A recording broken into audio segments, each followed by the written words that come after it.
The resolution on the economy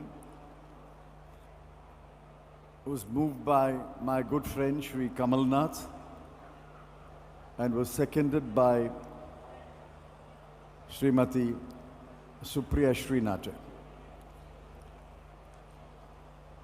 I am here to make the concluding remarks and to wind up the discussion on the resolution. I shall be very brief. I'm sure all of you have read the resolution, the thrust of the resolution, and what is the message that is sought to be conveyed to the people of India. It's difficult to summarize a short message, but I'll try to do it. The message that we must convey to India is, it is the Congress Party in 1991 which ushered in an open, competitive, and liberal economy. The seeds of a liberalized economy were sowed in 1984 under the Prime Ministership of Sri Rajiv Gandhi. Not many remember the election manifesto of the 1989 election, and even more so of the 1991 election. The seeds of an open, competitive, and liberal economy were sowed in those two manifestos. Unfortunately, Sri Rajiv Gandhi passed away. And then when we came back to power under Sri Narasimha Rao,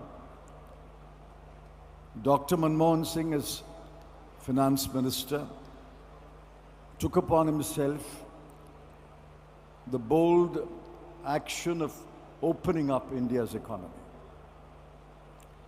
The results of an open, competitive, and liberal economy are known to everybody. According to the United Nations Development Fund, 27 crore people were lifted out of poverty. In 10 years, between 1991 and 2001, we doubled the GDP. And again, in 10 years, we doubled it again. All the new champions of industry that you read about in the newspapers, you see, all the new champions in information technology, steel, power, automobiles, all these new champions were created in the years in which the Congress was in power. We gave birth to the new middle class. Millions and millions of families became the middle class. Thousands and thousands of entrepreneurs started their businesses. We created enormous wealth. As I said, we doubled the GDP once and we doubled it again. We created enormous wealth. But this is the lesson we have to learn. The wealth accrued to a small section of the people. There's no harm in admitting that. The reality is, the bottom 50% of India has only 13% of the national income. The bottom 50% of India has only 3% of the nation's wealth. While we created wealth, the wealth went to the top 50% of India. It did not go to the bottom 50% of India. But that is the history of all countries which move from a low stage of development to an advanced stage of development. There's no shame in that. That is a historical fact. We can admit it. The question now is, how do we go forward? Just as we embraced an open, competitive, and liberal economy, I submit that the time has come for Congress Party to declare boldly and in a forthright manner that our next task is to lift the bottom 50% of the people of India out of poverty. 22.4 crore people of India are in abject poverty. While there is great wealth in one side, there is also abject poverty in another. We must openly, freely, without any inhibition, adopt the 50% at the bottom of the population as our constituency and say the Congress Party's task is to lift the bottom 50%. The bottom 50% can only be lifted out of poverty and made into a middle class, and ours becoming a middle income economy if we reset our economic policy. The first set of economic policy created the conditions for faster growth. The second set of economic policy that we must begin today, the reset of economic policy that we begin today, must clearly aim at distributing wealth, ensuring that not only wealth is created, but work is created and equality and equity are created. We are a very unequal society. We are unequal in every manner. We are so unequal that in the global hunger index, our rank today is 101 to 107 out of 123 countries. In the global gender index, we are 135 in the rank of countries.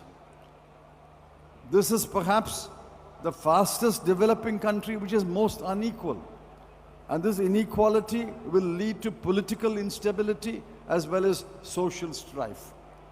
So just as in the first 20 years, we embraced an open, liberal, competitive economy, we must determine from today that we will embrace an economic policies which will redistribute wealth, create work, create wealth, and make sure that it is distributed more equally and equitably among the people of India.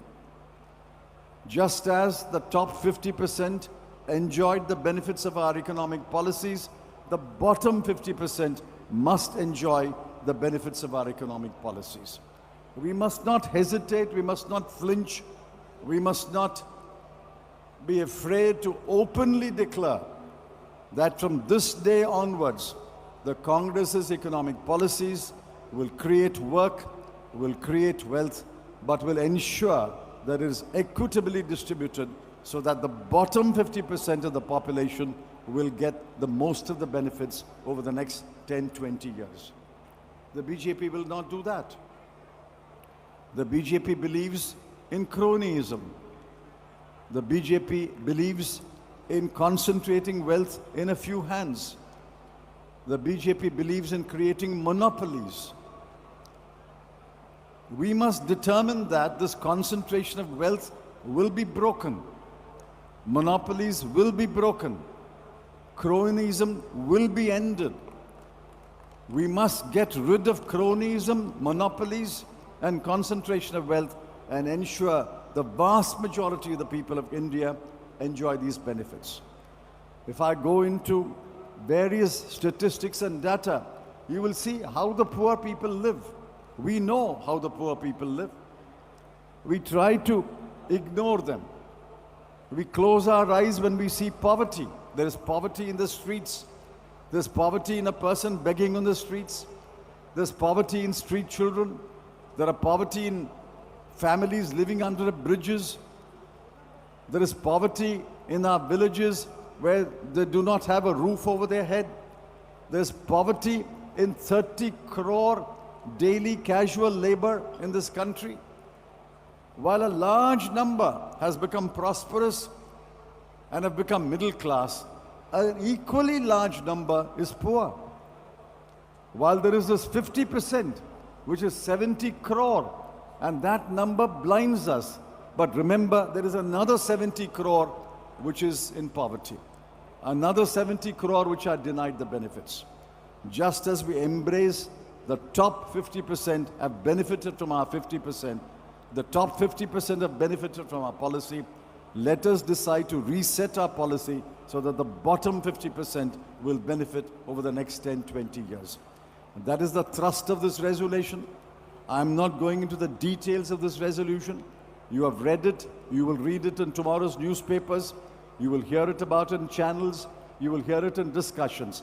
But the thrust of our policy, the thrust of our message, the direction of our message is that the Congress is determined, just as our policies lifted the lives and the livelihoods and made it better for the top 50%, we will henceforth focus on the bottom 50%. I ask you to support this resolution. At the end of my intervention, I will ask you to vote for the resolution, and I hope all of you unanimously and resoundingly vote to pass this resolution. Thank you. Those in favor of the resolution may kindly raise their hands. Those who are against the resolution may raise their hands. The resolution is passed. Thank you very much.